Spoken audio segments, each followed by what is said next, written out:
Margaret Thatcher has a lot to answer for. The Falklands War, the poll tax, the riots, the fact that 1 in 4 children end up born into poverty by the time she came out of power, so you may have different feelings on her.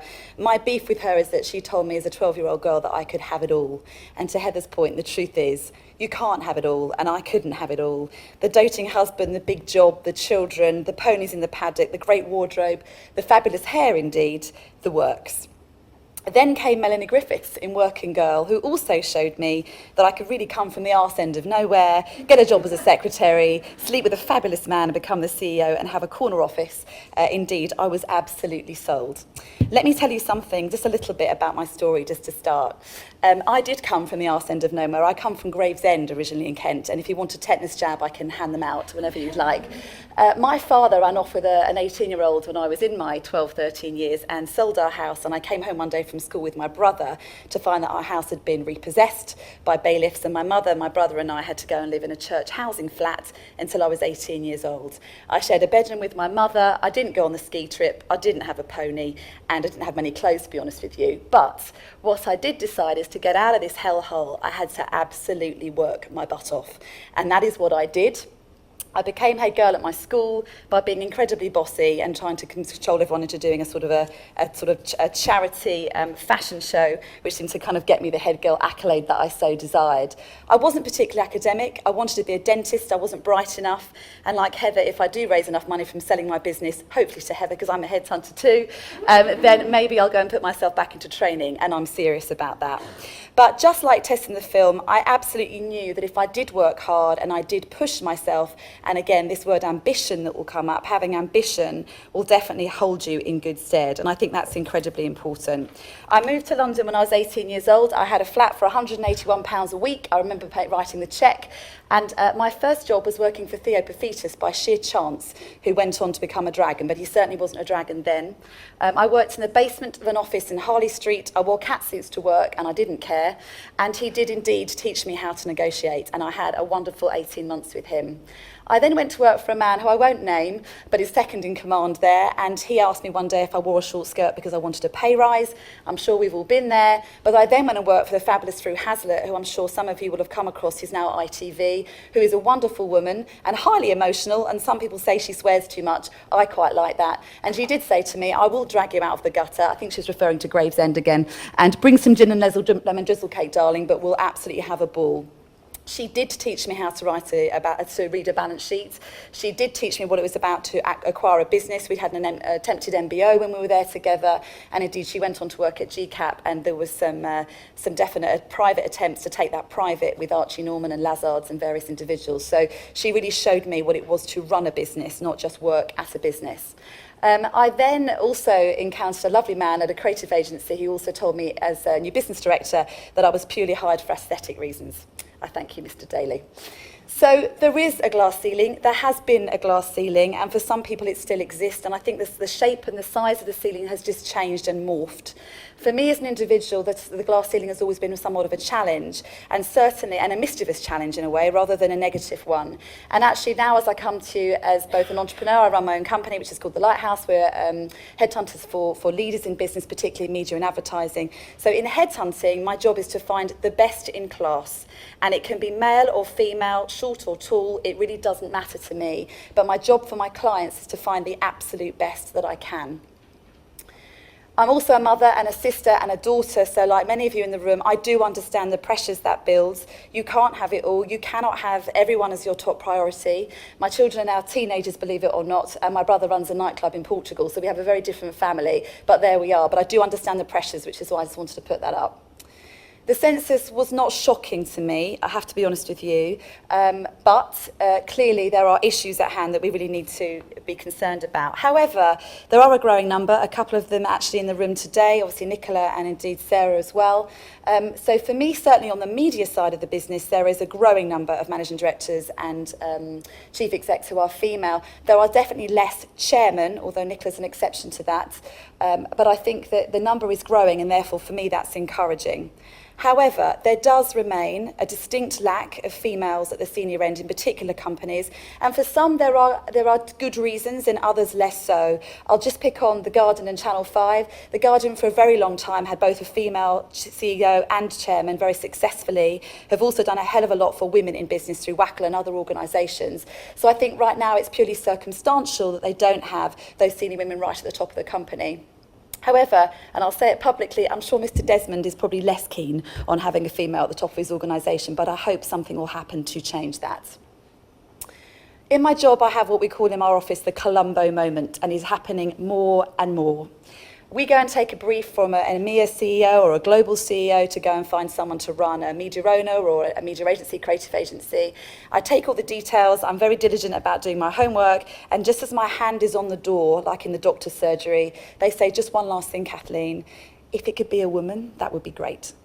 So the good news is we're being asked every day to find very senior leadership women, and it becomes a greater and greater challenge for me because the truth is there aren't enough of you out there. And I am talking about top leadership level, not just women generally in the workplace. So for me, you are in demand right now. People are asking for you, and I hope they're asking for the right reasons. We are different, and we do need to celebrate that and to understand that as best we possibly can. Our brains are different. Again, there's a whole book written on this, which I've sourced at the bottom there, which is the Inside Her Pretty Little Head, which if you're in marketing, I hope you have read.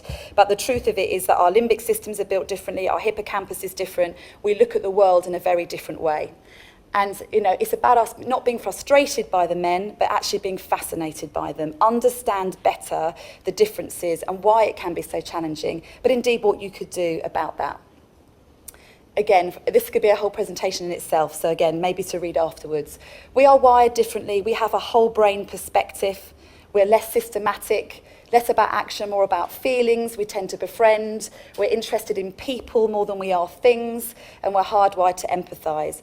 These may be sweeping statements, but there is something about the wiring of the male and female brain which is different. When asked young children to draw pictures, boys will draw things on the left, girls will draw people. I think there's something in that we have to think about as we go forward. But the truth is, the difference is being recognised as positive. I'm sure I won't be the first to mention quotas today. The Scandinavian businesses and countries are much more in recognition of that. Norway with their 40% quota, which by the way currently stands at 42%, so it has worked. Lord Davis has set a minimum of 25% for us in the country, but it's not a mandatory quota. And do I believe in quotas? I'm not sure. I still believe in having the right person for the job, but I certainly think it gives a focus to what people should be thinking about. It is getting better. The pattern is going up, but if you look at those numbers down the bottom, one female director, 89%, multiple female directors, 50%. So are they putting a woman on the board for having a woman on the board's sake, or do they actually believe in the balance and the difference and the positivity that brings? That's a question for someone far brighter than I. We still have a long way to go, but actually if you look at us in the grand scheme of things, we're not so far behind, but the jump between the Scandinavian countries and us is huge, and there is quite a long way to go. So from a headhunter with love, I was asked to give some ideas as to why this may be, certainly when we're looking for women. For me, these are some of the essentials of female leadership, and they're not necessarily PC things to say, but they're the truth from my heart, from what I see being a headhunter for the last 5 years. Ambition. When you started work, did you expect to take on a management or leadership role? Look at the difference between men and women. Our expectations are lower. No, I did not expect to, women far higher. There is something about expectation, and therefore there has to be something in our education system that trains our daughters, our nieces to think about what they really want to do and to set those end goals, if that is what you want for your life. Women are seen to go into management 3 years later than men. This comes from a study that came out last year, the Gender in the Workplace study. So if that's the case already, again, the ambition maybe is lagging behind our male counterparts. Confidence. Again, how best would you describe your own level of personal confidence? Look at the difference between men and women in these charts. So there's something that needs to be done there. We do talk about imposter syndrome. It's relevant to men and to women, but in my day job, I see this so prevalent when I chase up someone to come and be a CEO or a managing director, let's say for an agency. The men are very confident about being able to do the job, even if they're only really competent for a majority, but not all of it. If a woman feels that any part of it she's not qualified for, she will discount herself from that role. That's something we need to think about. So when there's a job description, for example, 100% of men will go for the role, only 70% of women will go for the role. And in that interview, the women will focus on the 10% they don't think they can do. Men will simply gloss over it. We need to think about that as well, women. Physical health should not be underestimated. We are not built the same as men. We don't cope with stress the same as men. Our stress response is incredibly different. And if you try and go toe-to-toe physically with a man, then it can be incredibly challenging. So when they're successful, when they are seeking confidence in the workplace, a man is proven will emit testosterone. Ours comes through oxytocin, but it also comes through adrenaline. And those two hormones provide very different things. These are two articles. One actually came out on Saturday in The Guardian talking about, is there too much testosterone? Because actually it creates very, very different things physically in men. For women, however, there is an epidemic of adrenal gland issues for women that are in high stress, high leadership positions, because adrenaline is there to help you with short bursts of energy. It's to lift the car off your dying child. It is not to go to work every day, to go toe-to-toe with your male counterparts, or indeed just to do business as a CEO. So we have to think physically about how we take care of ourselves and how we take care of our female senior leadership women in the business as well. Mental health, again, is a whole new world to go into, but there are some statistics that tell you that women are more likely to have a depressive episode or some kind of a breakdown in their life. Men, quite interestingly, unfortunately, might go the alcoholic route instead, but we tend to suffer on a mental level far greater than men. And pragmatic support, what does that really mean? Having it all, as Heather said, does not mean doing it all, because often that's what we end up doing.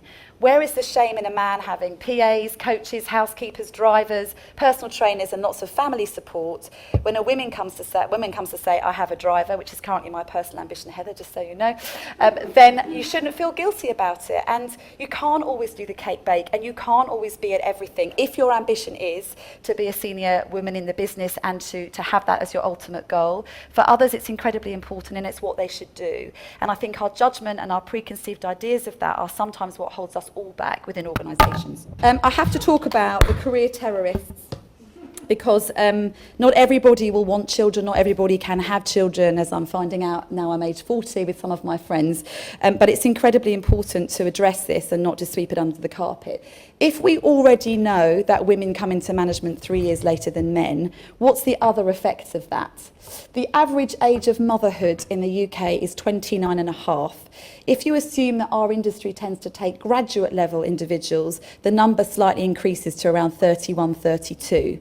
So just as your male counterparts are coming into a leadership role, you're taking yourself out of the business to go and have a baby. And that, I think, is one of the fundamental reasons why I struggle sometimes to find that managing director level, probably mid-30s, to go and run an agency, because you're probably in the middle of having your children, if children are part of your life plan. And what happens when you have those children are that 42% of them will go and take their full maternity leave, and 9% may even leave the business altogether. 21% will leave the business altogether to go and actually stay with their children. The difference highly with men. Paternity leave for average man is 2 weeks versus our statutory 6, but we normally take maybe 6 months. And only 2% of men actually leave the business to go and care for their children. So there is a huge difference. I'm not going to say disadvantage, because I think it depends what you want out of life. But I think there's definitely something to be said there. The way that I see it and the way that I talk to my clients about this when we're talking about hiring women and supporting women is everything is in beta right now. We are trying new things. Flexible working, you can come in at 10 and you can go home at 4 to pick up little Johnny, and let's have a bring the kids to work day. I just don't think it's cutting it, if I'm really honest with you. And I say that as a mother myself. Google, I saw a fabulous headline last year saying they're going to open a creche in London. And I thought, finally, one of the big companies is going to open a creche in London. Why hasn't somebody done that before? When I read a bit closer, they're opening a creche for geeks. So even one of the most progressive companies in the world still hasn't got their head round whether or not you might actually bring your child to work. And maybe you may even want to pop down and see your child at lunchtime, but actually you'll give your all the rest of the time that you are there. The continual dilemma is also about guilt. Again, Heather's talked about guilt. We all feel it about leaving our children. We occasionally resent our partner who hasn't had to leave our children.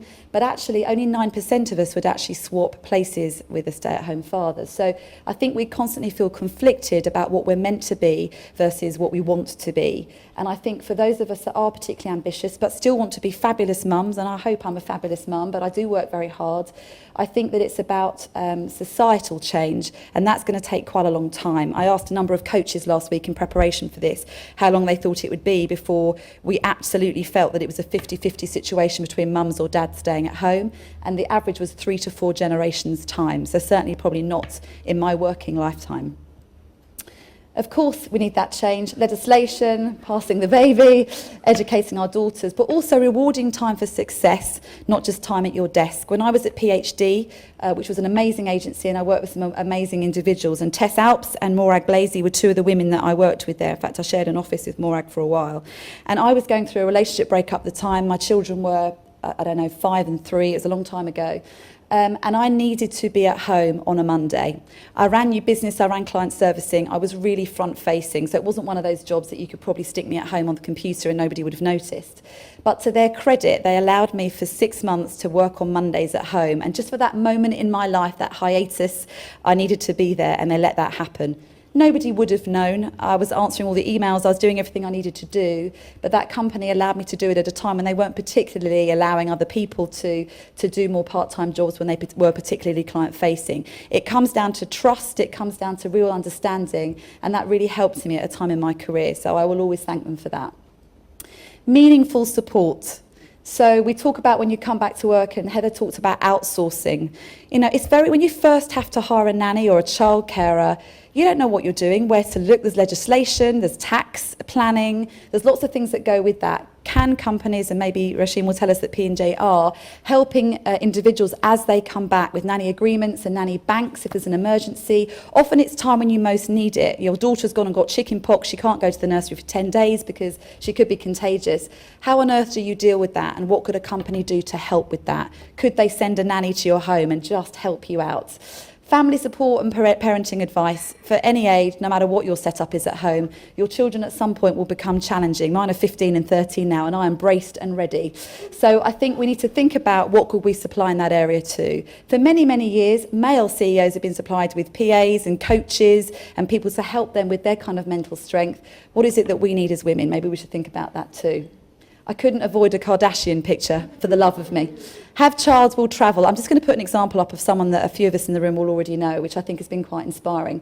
This is Carolyn Everson, and she's the global VP for commercial for Facebook, and she flies around the world literally every week of the year, and if you're following her on Facebook, you'll see her. She literally lands and takes off within 24 hours all around the world. She also has twin daughters who are 9 years old and a husband. And she was hired by Cheryl at Facebook. And part of the deal was, sometimes I don't want to be away from my children for that long. I don't want to be away from them for 2 weeks. It's just too long. So the deal is that they will pay for and supply a room for her children and again, any support that she has with her. And this is a picture of her children in China, in India, in Australia. She just damn well takes them with her. And she can put them to bed. And a lot of her clients have actually met her children because sometimes they go to the dinner of an evening. And I think that might be a bit more of a revolutionary way of thinking about it, not letting them go home at 4:30. Dealing with the guilt, we all have to do that. It's an individual choice that you have to make. But sometimes you don't have to ride to the cake bake if that's not what you want to do. I've never missed my child's open evening. I've never missed, Nancy's drawings in a gallery. I've never missed Ned when he's doing a chess tournament. But there's probably been the odd cake bake that I haven't gone to. And half the mums at the school don't know who I am. Or if they do know who I am, think, who's that stuck-up cow with the lipstick and the dress on when they've got their jogging bottoms on. But do you know what? I've just had to live with it. It's just what happens. The other thing I want to suggest, I do a little bit of work with Price Waterhouse, and it's very interesting for the women there, particularly if you want to have children or having a conversation around children. Legislation is such that it's very difficult. I mean, clearly in an interview you can't ask someone, are they planning to have a child, but you can take a bit of a guess on it. And equally, I think that if you're an individual that may have had one child, I'm often asked in an interview, if someone's had one child, they're nervous to hire you because you probably will have a second. God willing, you want to, and you can. So that's another unsaid thing that happens. is there a way that we can think about having more of an honest conversation with people about that? So women at Pricewaterhouse will say to me, they're cognizant that I've just got married and I probably want to have a baby, so they're not putting me on the most interesting projects or the more longer term projects because the chances are that I'm going to go and have a baby. So I'm just being given some of the dross, and it's not fair, and some of that's their top talent as well. Is there a way that we can talk about it openly? In fact, there's someone in the room that I'm going to talk about, but I won't mention who they are. Recently, we tried to headhunt someone for an organisation, and they were very much wanted by the hiring CEO. And this individual had recently got married and shared with me that they actually were trying for a baby right now. And I asked her permission if I could tell that CEO that that was the case, and therefore ask would he still consider hiring her, knowing that for a period of time he would lose her probably in the next 18 months. And the hiring CEO said he would be more than happy to hire her because he wanted that talent so much in his business that he was willing to allow that to happen. Now that for me is forward thinking and bravery, and I have to say I acknowledge that individual higher than I did before. So these are the kinds of things I'd like to see as a headhunter that business consider. I'm also an employer. I employ 4 women. My PA was 24 and suddenly became pregnant unexpectedly when we were only 4 people in the business, and I understand the cost of maternity leave, not just disruption to the business, but the cost to the business too, particularly when it's a small business. But you do get on with it and you do treat them as best you can, and they come back. And that's the thing that's most important to me. So stereotypes are out. You haven't got to be the bitch from hell, but you do have to think about looking after yourself and accept that you are wired differently and what can you do to support that. But think about the confidence, the ambition that you need to show and demonstrate when in an interview to make sure that you get through to that final place. I agree on the hair, by the way. I think it's incredibly important, and I think if you have to spend some money on it, do. We have recently in our organisation hired someone in our operations role who was a hairdresser, and the product of that you see this morning. Thank you.